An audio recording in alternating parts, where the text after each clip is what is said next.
I'm here today to do a read aloud of today's final test of the school year. So this is your ecology test. And just listen, and hopefully you will do a great job.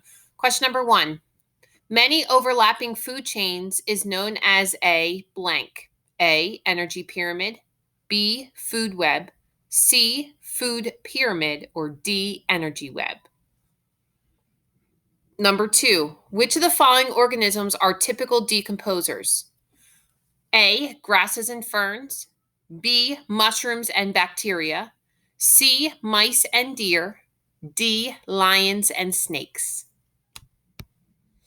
Number 3, 4 students each drew an illustration to show the flow of energy in a field ecosystem. Which illustration is the most accurate or the most correct? Remember, arrows always go in the direction of energy flow.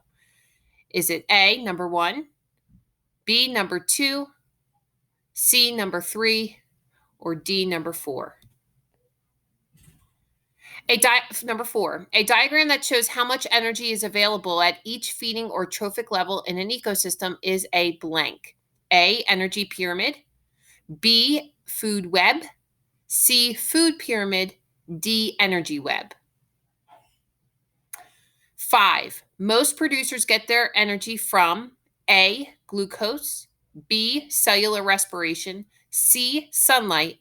D, other consumers. Remember, producers is the fancy word for plants. Number 6, organisms that eat both plants and animals are called what? Both plants and animals. A, herbivores. B, carnivores. C, omnivores. D, producers. Number 7, in the diagram below, what does the letter X most likely represent? A, autotrophs. B, carnivores. C, decomposers. D, consumers.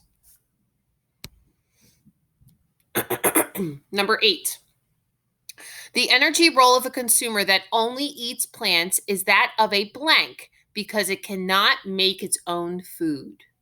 Is it A, a producer? B, second level consumer. C, omnivore. Or D, herbivore? Number 9, the most amount of energy is available at which level in the energy pyramid? Okay, think about the pyramid that we talked about. Okay. A, the bottom, which are your producers or plants. B, your first level consumer. C, the second level consumer. Or at the top, which is D, the third level consumer. Number 10, which pair of terms could apply to the same organism? A, carnivore and producer. B, decomposer and consumer. C, scavenger and herbivore. Or D, carnivore and consumer. 11, which of the following is the difference between a food chain and a food web? A, food chains involve only plants, while food webs involves animals. B, food chains include decomposers, but food webs do not. C, food chains involve plants and animals, but food webs involve only animals. D, food chains are linear and food webs are more complex. 12, if the owl is removed from the food web, what will most likely be the result and why? A, the hawk population will decrease because there will be less competition within their niche in this environment. B, the sparrow and rabbit populations will increase because they will have less predators in the environment. C, the raspberry bush population will increase because there will be less rabbits.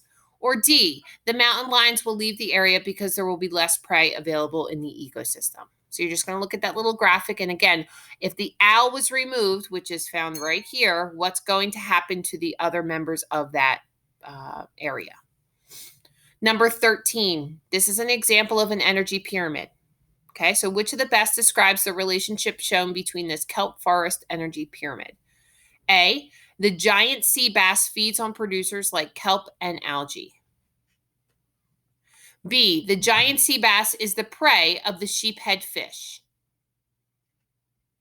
C, sea urchins are the prey of kelp. D, sheephead fish receive energy from the sea urchins. 14, a group of organisms of different species living together in a particular place is called a what? Again, all living things, but different species. What is that? A community, B, a biome, C, a population, or D, a habitat.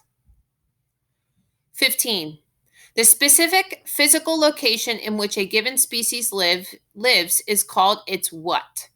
A, habitat, B, biotic factor, C, community, or D, climate. 16. A tick feeding on a human is an example of what? A, parasitism, B, competition, C, mutualism, or D, commensalism. 17. The diagrams below show different kinds of interactions between species. Refer to the illustration above.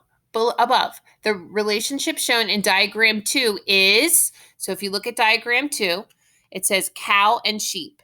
The cow eats grass and the sheep eats the same grass.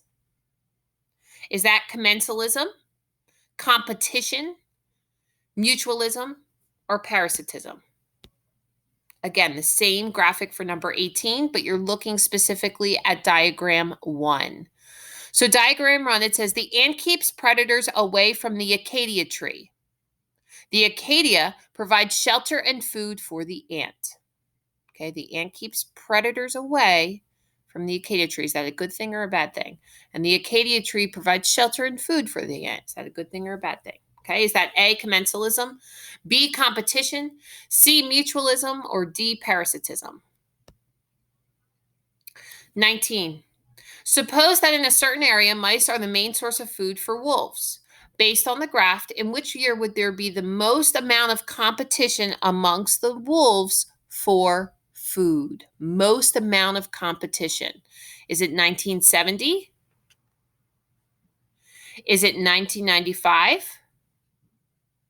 Is it 1980? Or is it 2017? Which is not even on the graph. Okay, think about it. Okay, wolves feed on mice. So when would there be the most amount of competition based on the mouse population? And then lastly, of course, you're going to have this question.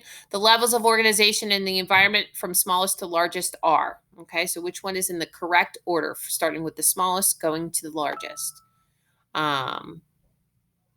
So with that being said, this is your test read aloud. Thank you for following along. If you have any questions, please reach out to your teachers. Have a great day.